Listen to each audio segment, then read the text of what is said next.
100 থেকে বেশি कोई बीएलए 2 कोई জায়গাতে অ্যাক্টিভ ছিল না। দেখবেন টোটাল কত ভোটার কত এই দেখাচ্ছে না। আগে এই করেছেন আজকে দিন আসানসোল সাউথ বিধানসভাতে 16 ডিসেম্বর আসানসোল দক্ষিণ বিধানসভার ডামরা এলাকায় সভা করেছিল রাজ্যের বিরোধী দলনেতা শুভেন্দু অধিকারী। সেই ডামরা এসআইয়ের বিরুদ্ধে পাল্টা সভা করল তৃণমূল।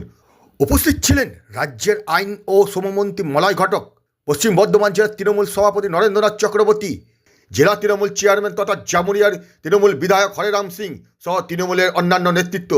এদিনের সভার মাধ্যমে বিজেপিকে কটাক্ষের পাশাপাশি রাজ্যের বিরোধী দলনেতা এবং আসানসোল দক্ষিণের বিজেপি বিধায়িকা অগ্নিমিত্রা পালকে কটাক্ষ করেছে তৃণমূল নেতৃত্ব।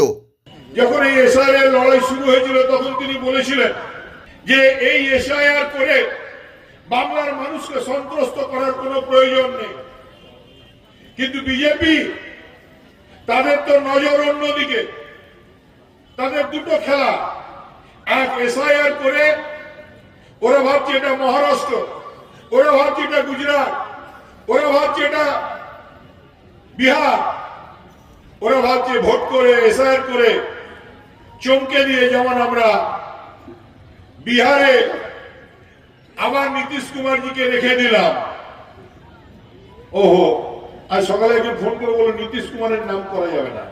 আমি জিজ্ঞেস করলাম, বললো বিহারের মুখ্যমন্ত্রী বলতে পারো, নাম করবে না ভাই। আমি বললাম কেন, কি হয়েছে? बोले जो बुजुर्ग आदमी होके किसी का हिजाब में टांगता है उसको नाम करना घिना है, पाप है। বন্ধু মমতা বন্দ্যোপাধ্যায় কিন্তু সে সময় বলেছিলেন যে বাংলার মানুষের পাশে তৃণমূল কংগ্রেস কর্মীরা থাকবে, আমরা আছি। অভিষেক বন্দ্যোপাধ্যায়ের নেতৃত্বে মমতা বন্দ্যোপাধ্যায় কিন্তু সেদিন কথা দিয়েছিলেন যে বাংলার ভোট রক্ষার লড়াইয়ে একটাও বৈধ ভোটারের নাম আমরা বাদ যেতে দেব না। আবার ভোট এসেছে, আবার নাটক করতে হবে। হটন রোডে গিয়ে গরিব যারা টোটো চালায় তাদেরকে খালি করে দিতে হবে দাবি তুলেছেন। যারা গুমটি করেন গরিব মানুষ, সেই গুমটিগুলো ভেঙে দিতে হবে, এটা হচ্ছে তার দাবি।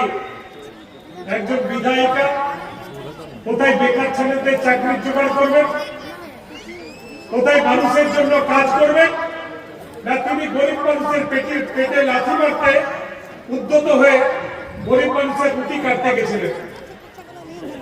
ভারতীয় জনতা পার্টি দলটা আজ পর্যন্ত মানুষের জন্য কোনো কাজ করেনি, মানুষের কোনো উপকার করেনি। একটু আগে হরিরাম সিংজি বলছিলেন আমাদের এই অঞ্চলটা টিকে আছে কয়লা খাদানের উপরে। একসময় কয়লা খাদান প্রাইভেট ছিল, জাতীয়করণ করা হয়েছিল, কিন্তু বর্তমানে সরকার একের পর এক কয়লা খাদান বন্ধ করে দিচ্ছেন অথবা প্রাইভেট মালিকের হাতে তুলে দিচ্ছেন।